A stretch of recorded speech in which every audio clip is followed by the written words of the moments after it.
Hello and welcome to this special edition of Spectator TV. I'm Isabel Hardman. I'm joined by James Forsyth. It's been quite a day, James, hasn't it? It has been a remarkable day. I think last night was chaos with all the trouble in the division lobbies over fracking, the Home Secretary resigning, the on and off saga of the Chief Whip had gone or not. I think it's never a good sign when Downing Street is sending journalists messages at 1:30am in the morning to clarify what the situation is. But I think there was a feeling this morning that while the situation was bad, lots of MPs aren't in Westminster today, it's a Thursday, maybe it wouldn't move. And then things moved very, very quickly. And Graham Brady went in to see the Prime Minister at the Prime Minister's request. And then the Deputy Prime Minister, Therese Coffey, who is also, I think, Liz Truss's closest friend in politics, and Jake Berry, the party chairman, turned up. And then the podium came out. And we all know what that means. And she announced that she had told the King that she was planning to resign as leader of a Conservative party. And then the question became, what are the rules going to be? She said the contest would last 1 week and there would be a new PM by Friday. Just before we come on air, we have heard what those rules are. They will require any MP who wants to get on the ballot to get 100 nominations. That is 5 times what the threshold was in the last contest. And that means there's a maximum of 3 candidates only. At the moment, we have Boris Johnson indicating that he is interested. No word from him yet, but he is supposed to be flying back from his holiday. And you have MPs supportive of him, like James Duddridge, his former PPS, saying, back you come. The Bobby Ewing scenario is in full flow. Then supporters of Rishi Sunak are tweeting that they are backing him again. Again, no word from the actual candidate himself. And the grassroots campaign for Penny Mordaunt is up and running. And you've got people like Bob Seeley saying that they very much hope she runs. Allies of Brandon Lewis are saying that Brandon Lewis has been urged to run. But again, I think that 100 MP threshold is going to be quite hard for anyone to get for anyone who didn't run last time or hasn't run for leader before, because it requires quite a lot. Getting 20 names is one thing. Getting 100 names requires a bit more infrastructure, and it's very rapid. The MPs are going to vote on Monday, and interestingly, it seems that there will also be even once it is down to 2 candidates, those 2 candidates will then run off to make clear what their support in the parliamentary party is. I think it is quite clear that there are quite a lot of MPs on the Executive 1922 Committee who would like whoever comes second at that point to drop out so that there isn't the need for this online members ballot, which obviously slows things up. Yeah. But there is no obligation, obviously, on the person who comes second not to take it to the members. How difficult would it be for there to be that sort of stitch-up, as some people might call it, that the members don't get a say? Well, I think the question is, I think that the second place candidate would find it difficult to push to the members if if it was clear that one candidate had 2/3 support of the parliamentary party or not. If it was to pick the golden ratio, 52-48, for example, yeah. I think whoever was second would feel much more inclined to say, well, hang on a second, we should go to the members. I think Boris Johnson would probably feel quite inclined to say we should go to the members on the grounds that he would argue that he won in 2019. And I think that, and so I think that this is the dynamic that the Tory party is now engaged in, and I think that it is a reminder that there are no simple answers for the Tories here in terms of party unity. The reason that they couldn't find a unity candidate, which is I think what a lot of senior backbenchers would have liked to find, is that there isn't a huge amount of unity in the Tory party right now. I think the question is whether the debate can be kind of civil, or whether it all turns into you'll split the party more than I, you'd split the party even more than I would, so it shouldn't be you. Can they find a way to make this about policy rather than just personalities? And if it is going to be about personalities, to make it about personalities in a civil way. The big question that lots of people are asking is Boris Johnson going to get 100 nominations? He does have, some very vocal supporters in the party, but there have already been MPs, Jon Barker, for instance, who've gone public saying that they would resign the Conservative whip if he became Prime Minister again. I think that if the nomination threshold had been set at 50, I would have said Boris Johnson would get 50 MPs. I think 100 is it's not been set at such a level but it is kind of clearly out of reach for him.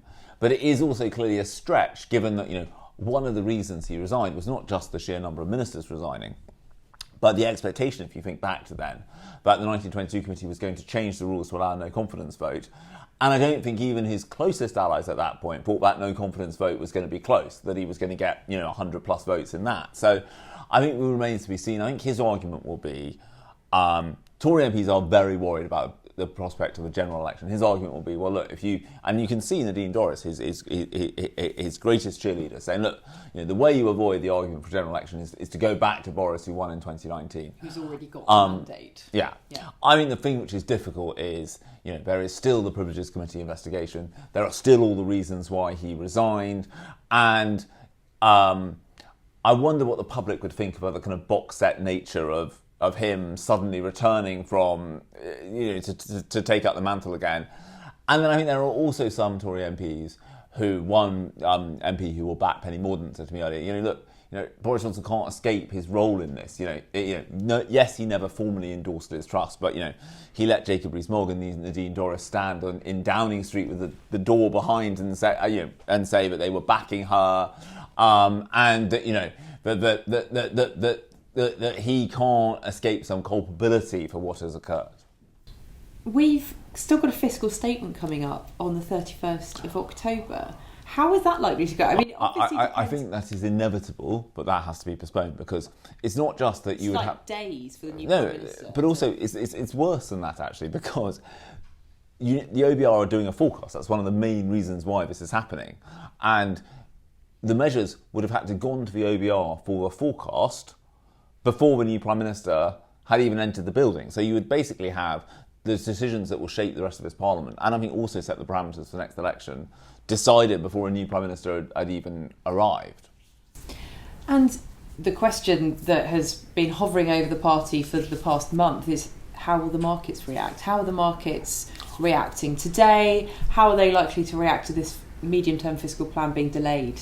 I think the markets are relatively calm at the moment. You normally would think that the markets would not like the instability. I think they've been relatively calm today because the mini-budget has, to all intents and purposes, been junked. And so I think for that reason, I think you could actually say, look, we've got a budget penciled in for the 23rd of November. That is when all of these things will be decided.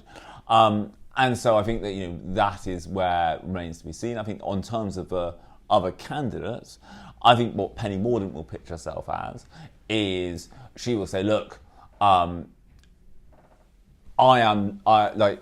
might be less well known than Boris and Rishi, but that Boris supporters blame Rishi for this, Rishi supporters blame Boris for that. So why don't you go for me to kind of jump over that hurdle?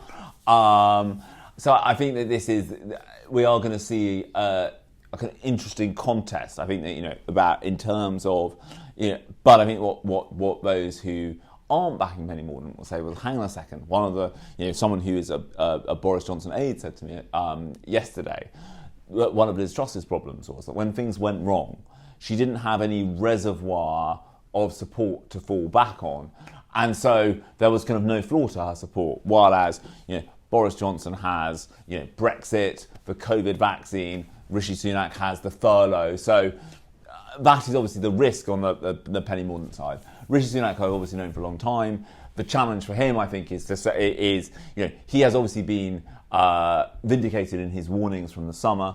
I think the challenge for him is to show that he can help to bring the party back together, that he can find a way to be kind of soothing balm, because obviously he was in that contest over the summer, which was, I think, what was the phrase that Liz Truss used in the BBC News at 10 interview, robust, and obviously there is the end of Boris Johnson's premiership. So I think this is I think all the candidates have their own challenges, but I think that you can see from this timetable the 22 committee have come up with that they want to try and make this as quick as possible. Finally, do you think any of the candidates have a realistic chance of rescuing things to the extent that the Tories are in with a chance of winning the next election? I think one of the things we've learned in British politics recently is never say never. I think that you can look at this two ways. You can either say this premiership was so brief but the public will say, right, that's it, we're done with you. Or you can argue it was so brief, Tories can draw a line under it, move on, and they've still got 2 years to go to the next election, and that these movements in the polls have been so dramatic that there is a kind of almost inherent softness to anything that moves this fast, this much. I think the other thing which is interesting is, because of how massive these Labour poll leads are, I suspect that whoever becomes the new leader, and it's probably greater for some candidates than others, they will cut that lead. I'm not suggesting they're going to cut that lead into single digits for a second, but they will cut that lead considerably from where it is today. And the question is whether that again gives them some momentum, which they can use to say, look, we are making some progress. Everyone stick together, and if everyone sticks together, we can land the plane safely. Thank you, James, and thank you for watching Spectator TV.